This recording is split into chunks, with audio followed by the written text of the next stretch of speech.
Let's talk strategic planning today. You're in one of two camps. It's the end of the year.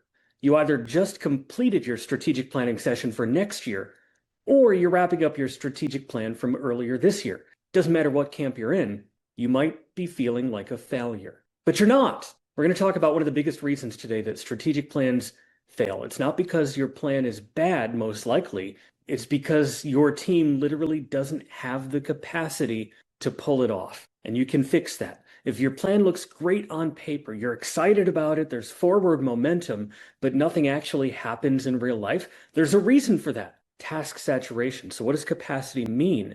When I say capacity, there's three things that I talk about. One is time. Do you actually have the hours in the week to take on the work to execute your strategic plan? Number two is ability. Do you and your team have the skill set that the plan requires to execute the strategic plan? I don't mean just the ability to do the doing.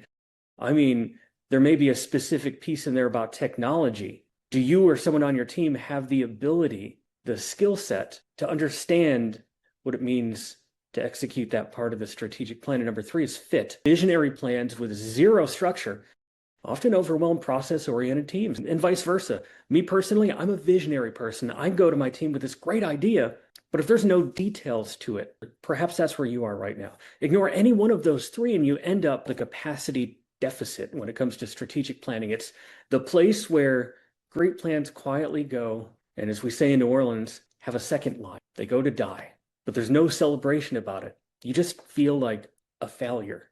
And then you get stuck and nothing happens. Now, here's the trap. During planning, you map out a smart strategy. You assume the team can figure out how to fit them in. You're excited about it. You're ready to go. And then you go back to your office and you look at your strategic plan. But the day-to-day tasks on your plate, they don't disappear. Your inbox absolutely doesn't disappear. So you and your team are wearing two hats. Run the credit union, run your organization, and transform the credit union. Which one do you pick? That's a recipe for burnout. You're task saturated and you're not prepared to delegate and get that task stuff off of your plate. It's going to stall your progress and quiet resentment sets in.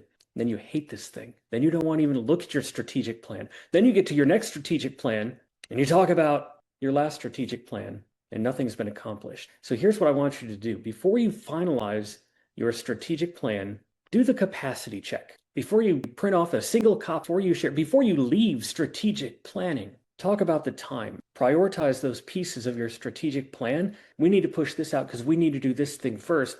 Realistically, how much time is this thing going to take? Even when you do that, you're going to get it wrong.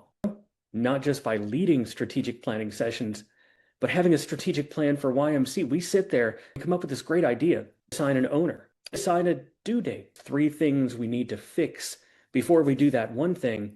Let's tackle these three things so we can do it right. Otherwise, we're just checking this thing off the list and it may not be done right. And that's no help to you. Your strategic plan is organization to your team, to your members, to your community. Number two, you got to remove and delegate non-strategic. Leaders often try to do everything themselves.